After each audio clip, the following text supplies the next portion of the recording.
Earthlings of the interwebs. My name is Ben Eaton and welcome to the Widdly Diddly Way.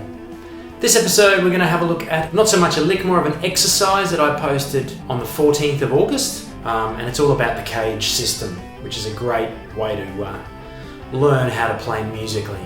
But first, if I could ask you all to head over to my YouTube channel, or if you're there right now, just give it a like, subscribe if you can. Also take a look at my Instagram and my Facebook. There's a whole bunch of content there, tons of videos.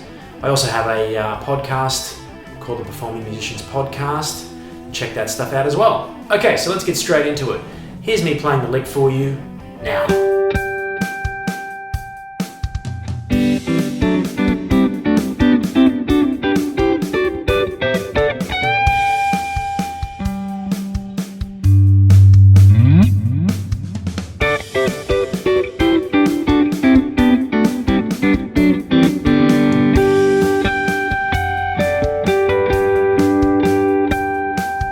Right, so you can see it seems like a super complicated exercise, but it's really very, very simple, and it's based all around the caged principle.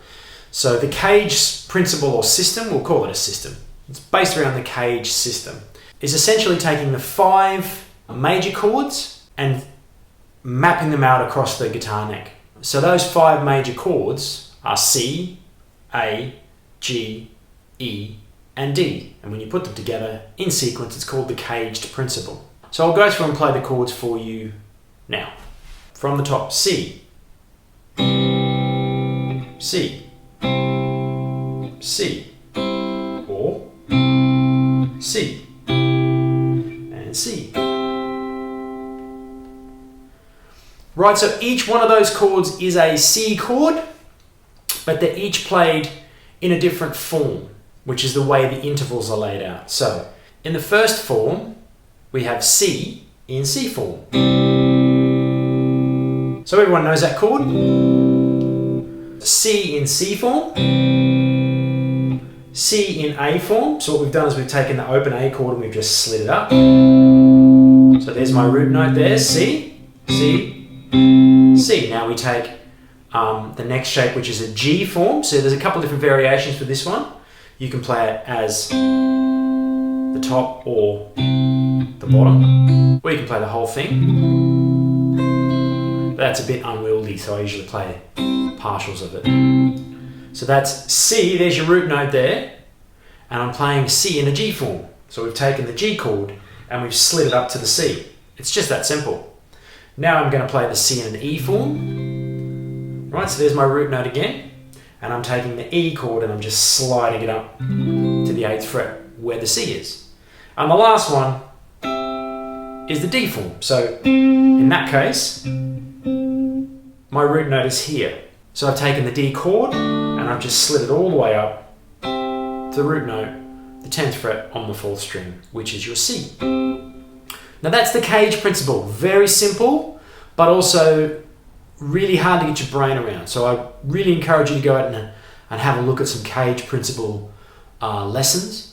There's a ton of really good stuff out there. I might do some more myself. But what we've got with this particular lick is we've laid out 3 chords in sequence, ascending up the neck in the cage forms. Now all I'm playing is I'm playing 3 strings. I'm playing the B string, the G string, and the D string. And what I'm doing is I'm playing G, C, and D chords, or partials of those chords, laid out in sequence through the cage system. So the first chord is always G, the second chord is always C, and the third chord is always D. Right, so I'm just going to go through and describe each form for you and where they are. And we can talk more in another video about the applications of these things. Okay, so our first chord, G. All I'm doing is I'm playing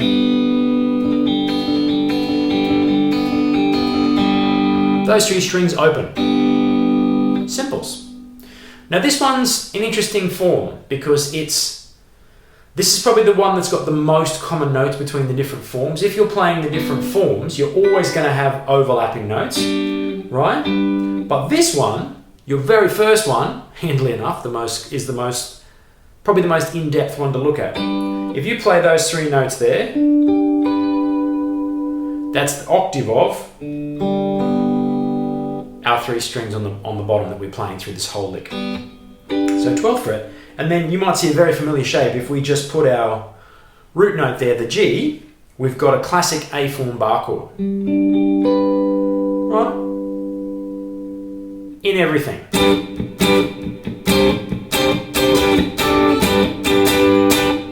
But you can also, by changing positions, get different voicings of that chord.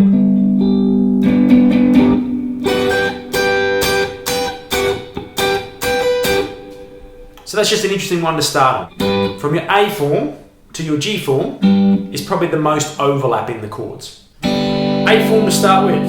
Then we're going to play a C in a C form, right? That's our next shape. And there's the root note.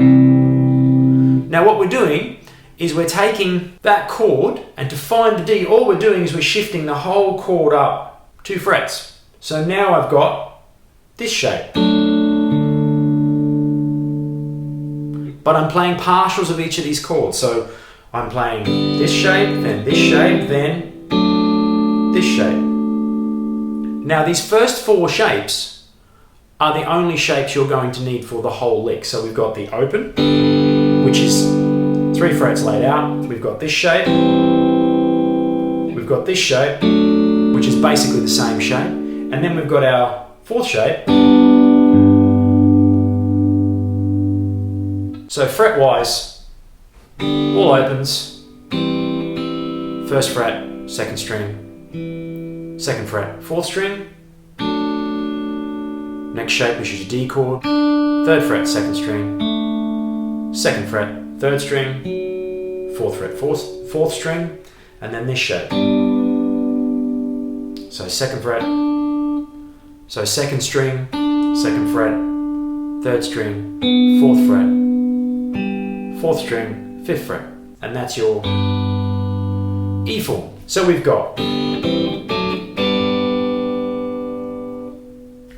so I'm playing partials, A form, C form, C form, E form. So now we've started the cycle again. I'm going back to my C. So my next 2 chords are very simple. The C A form chord slid up to the D A form chord. So the next 2 shapes are very useful shapes. Right? What you can do with those shapes. So 5th fret, 5th fret across the board, 7th fret across the board. So now we've played G, C, D, G, C, D. Now we're going to play G again, so we're going to find it here in our C form. Our root note is the 10th fret on the 5th string, but we're not going to play that, we're just playing the partials. So we've taken that C form of the cage system, and now we're playing just those 3 strings again. So that's our full chord, that's our partial. Right, 8th fret 2nd string, 7th fret 3rd string, 9th fret 4th string. So now we've played our G, the next chord we've got to play is of course C. So now we're just playing a C bar chord in the E form again. So now we've got this little chunk. Right? 8th fret 2nd string, 9th fret 3rd string, 10th fret 4th string. Now you'll see this happening a lot. The C and the D chords are just going to be the same shape shifted up. So here we've got C to D, same shape, C to D, same shape. In this one we've got C, just shifted up 2 frets. You take the shape and you shift it up 2 frets because the interval between the C and the D is so small, it's one whole tone. The difference of the intervals from G to C is much larger. You've got 1 step, 2 step, and a half step to get to your C, whereas to get from your C to your D is just 1 step. So a lot of the shapes we're going to move is 1 shape for a G and then the same shape on C and D moved up. So we're up here. Now we're up and out. E form D chord, 10th fret 2nd string, 11th fret 3rd string, 12th fret 4th string. Then we're up there on the G, we're starting again on our G, C, D cycle. Right? But because once again we're only using these C strings, I've got my G chord in A form once again, A form bar chord, which we talked about before. And I'm just using those 3 strings again, so it's just 12, 12, 12 like we talked about. And basically what we're doing now is we're starting again. We've now reached the octave of where we started from before.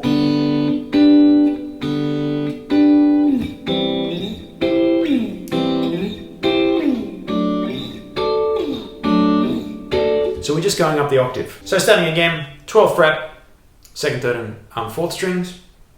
And we're repeating exactly what we played down the neck, but up the octave. So now we've got our C and C form chord, moved up to D in the C form.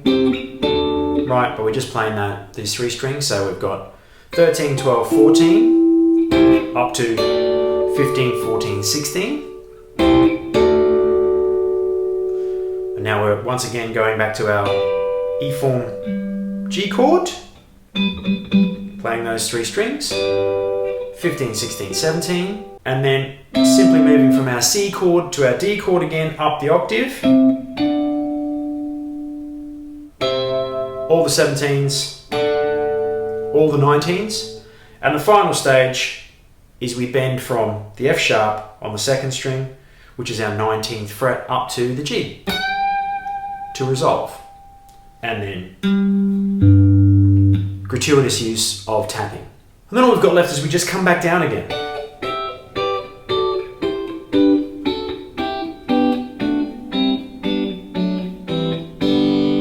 So it's exactly the same thing on the way back down. I throw in some pretty little harmonics in there for you. That's another whole lesson. But that's the cool thing about most of these harmonics is they're all in the key of G, so it sounds lovely. Really doesn't matter what.